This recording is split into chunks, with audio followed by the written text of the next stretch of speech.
about what happened after the resurrection.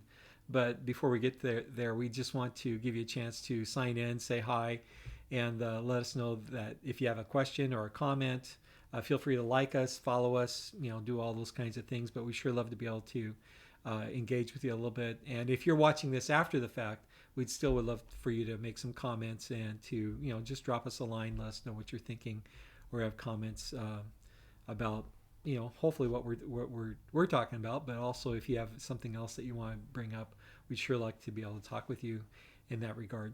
So we're talking about what happened after the resurrection. We just finished a really great Easter season, Easter holiday. Had a really great crowd for our egg hunts. Had a great crowd for our Sunday morning services, and so we were just really thrilled about that. And you get to that point with Easter, and then you kind of go the resurrection, and that's great. And then we kind of forget all the other details that are part of the story. We kind of lead up to it through the cross and through the Passion Week and all those things. But Jesus, after he was resurrected, he spent 40 days with his disciples and talking and teaching and appearing before them. And so there are some elements about what happened after the resurrection leading into that.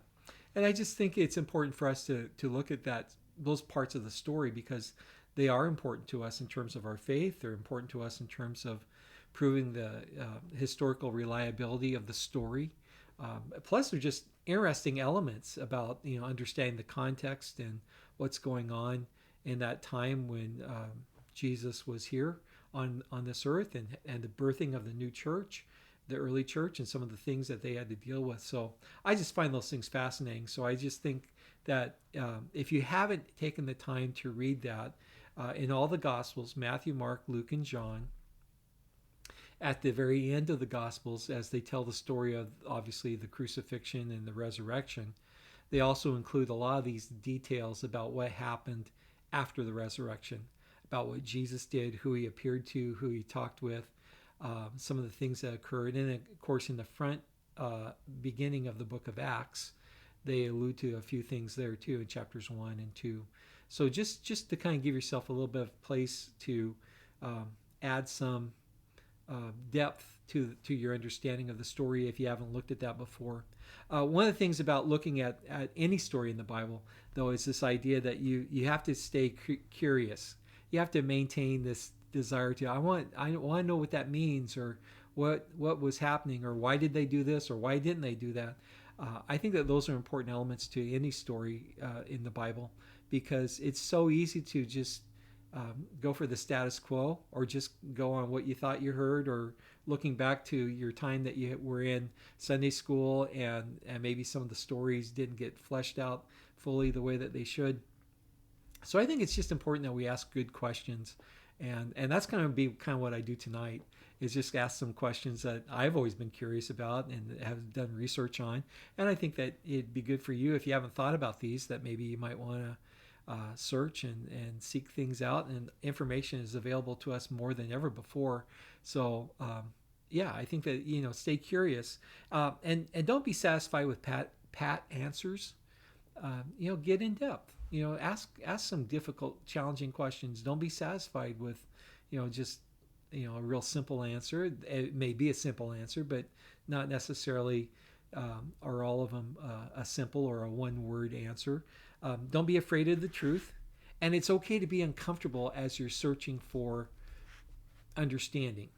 It's okay to not be really quite satisfied with maybe what someone has said. I was doing some research prior to this coming online, and by some theologians and some preachers who have a high regard for from previous generations, but I was not satisfied with the answers that they were giving. They were great. It was wonderful. It adds to the perspective and to the volume of understanding, but I wanted to look for some more stuff. So feel free to do that, and I hope that you will. So after the resurrection, you have to ask yourself the question: number one, who moved the stone? I mean, the stone in front of Jesus' tomb was huge. One commentator made the comment that it could take up to 20 people to move the stone. It was huge. And so if the resurrection didn't take place, if God didn't move the stone, or if God's heavenly messengers didn't move the stone, the angels, then who moved the stone?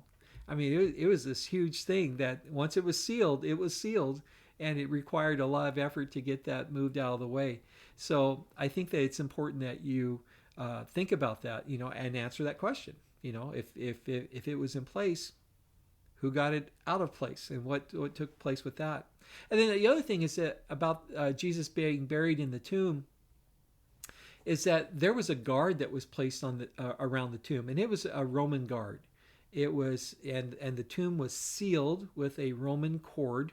The cord would be waxed onto the bedrock of the tomb, and then waxed onto the stone rolled in front of it, and that cord represented the authority of Rome. If you broke that cord, then basically all of Rome would be against you. And so, if the disciples came to steal the body, they were asking for some big trouble. And so that was also one of the things that speaks to the veracity of the fact that it wasn't the disciples who moved the stone and broke the seal, because it was guarded by Roman guards, and they were always on watch and under penalty of pain, death, torture if someone took a body out from underneath their noses. So there's some really interesting historical dynamics to this whole story that I think makes it even more fascinating, as well as just puts the more of the miraculous into the miracle of the resurrection, which I think is pretty cool. You have to ask yourself about, again, that seal. It was something that was not normally done for things like that, but under special consideration, the Jewish authorities asked Pilate to especially make sure that nothing would happen, because they said, hey, they've been talking about stealing his body. And so when Jesus' body is resurrected, what do? They go back to the story that, hey, they stole the body just like we told you about, and just like you prepared for, so it wouldn't happen, but it did happen. So someone made a mistake, something happened. So, I think the Bible has a lot of humor in it. And I think this is one of those humorous moments where it's like, yeah, we didn't plan that well, did we? So, and that God's purposes got accomplished anyway. The other thing you have to ask yourself about after the resurrection is, what happened to the body? If you don't believe that Jesus was raised from the dead, where'd the body go? Because it was in a tomb, it was sealed in a tomb, it was guarded by guards, it had a cord of Roman authority over it to keep it from anything happening to it, and yet the body disappeared. I mean, if Jesus was dead, they could trot out the body, bring it out, haul it out of the tomb, but they didn't do that. And matter of fact, the tomb was empty. So, yeah, some issues going on there that someone's going to have to answer. And from a Christian perspective, and from a historical perspective, the best answer is that Jesus was risen from the dead, because the Apostle Paul says that there were over 500 witnesses at one time who saw Jesus risen from the dead, not to mention all the other multiple attestations of Jesus being risen from the dead after the resurrection by different people in different places at multiple times. So there's just a lot of historical data that I think is worth considering, and I think worth believing, but worth considering, especially when you consider about how much eyewitness testimony is available for things that happen in antiquity, in ancient times. The Bible, Christianity has just an enormous amount of veracity to it compared to what other ancient stories would have. So if you're comparing things that are similar to other things, then the Bible, this biblical story just far outweighs other ancient stories and events. So I think that's great. I mean, what about the earthquake? The earthquake is mentioned both at the resurrection as well as the crucifixion. There's historical data from others outside of the biblical narrative that again would be in giving good favor of those things actually happening. What about the temple curtain being rent, being torn in two from top to bottom? There's good evidence for that having taken place as well, and there's eyewitness accounts of that taking place. I think that those are interesting questions to ask about. What about angels? Again, we have the women's testimonies that they saw angels at the tombs. Why do you look for the living among the dead? He's not here. He's risen. And so you have multiple women, people who affirm the fact that there were angelic messengers who were telling the story of Jesus, and that they were there to assure and instruct and guide those who came to tend the body of Jesus, saying, "You missed him. He's already doing his thing. He's on his way." And so those are I think important stories and parts of the Bible that you need to, if you don't believe it, you got to be able to explain it somehow. And it's easy for people to say, "Well, I just don't believe it," or someone made it up. And yeah, if you want to do a very surface level explanation for things, I mean, anyone can say something's not true. But when there's a vast amount of evidence and a vast amount of eyewitness accounts that would verify that this did occur and this did happen and we did see these things, you got to be able to explain those things away without just a simple pat answer of, "Oh, it was psychosis," or that they were in a trance, or that's what they wanted to see. I mean, those are pretty superficial um, evidentiary, explanations, and I don't think that they really stand the test of time or scrutiny either. So anyway, you got to think about that. What are you going to do with those kinds of things? Because a lot of stuff happened after the resurrection, and they were all vital and they were all important. Um, what about all the post-resurrection sightings? You have people that saw Jesus on the road to Emmaus. He appeared to them, and he talked with them, and he interacted with them, and he sat down to have food with them, and then he disappeared, and then Jesus shows up to the 10 after the resurrection. Thomas isn't there, but then he shows up again when Thomas is there, and he says, "Hey, if you don't believe me, put your finger in, you can touch the wounds in my hands and in my side." Well, Thomas obviously was caught off guard by that. But the fact is that Jesus said, "You don't have to just listen to me. You don't have to just look and not touch, but you can touch me. You can verify that it's really me."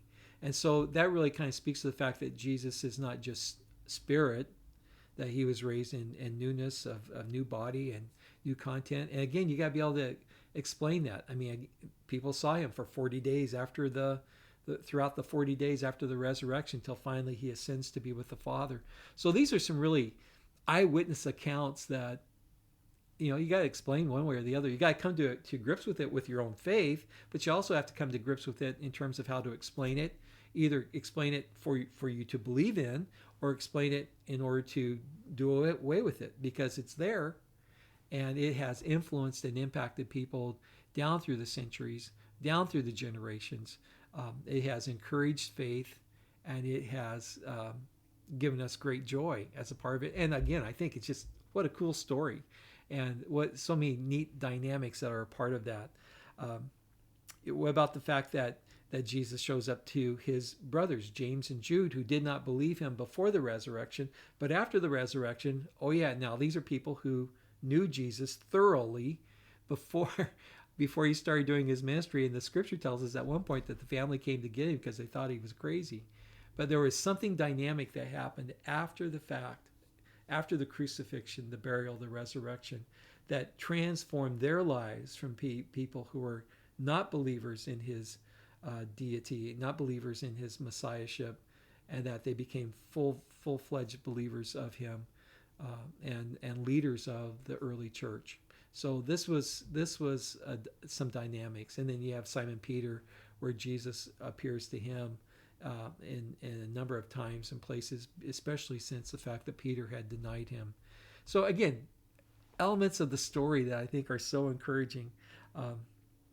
Jesus appears in Galilee with his disciples. He's on the shoreline cooking some fish when they're Peter, James, and John, they're fishing, and they see him, and they were not expecting to see him. Again, this is a post-resurrection appearance, and Jesus sits with them, talks with them, eats with them, teaches them. In one case, reprimands and reinforces Peter's call. It's just, there's some interesting dynamics. So I hope that you'll look at this story, and there's a number of other things that are going on there in this exciting story about the resurrection and about Easter and about God's plan and God's purposes, and that God then later on Jesus goes on and he appears before the apostle Paul on the road to Damascus, and Paul has this dynamic experience with God, with Jesus, that transforms his life too. And that's kind of an interesting thing, isn't it? Is that when people meet Jesus, when we really meet Jesus and our eyes are opened, our lives tend to be transformed. So my hope is that in this Easter season that you have met Jesus and that he's in the process of transforming your life, or if you're just beginning to think that, if you're just beginning to go down that road, that as you examine Scripture, you will find that there is so much truthfulness to it, that the claims are verifiable, and that God longs for you to have a relationship with him because he loves you and cares about you and wants you to know him. So I just excited about what God is doing, what God has done, and that if you dig into it, you're going to find some amazing things in Scripture that just shows how much God reaches out to us and loves us. So if you want to leave a comment for us, we'd love to be able to connect with you and talk with you some more. And yeah, it's going to be great. So we'll look forward to talking to you next week. And again, if you need something, just reach out to us. We'd love to be able to connect with you again. So take care. Have a great night. See you later. Take care.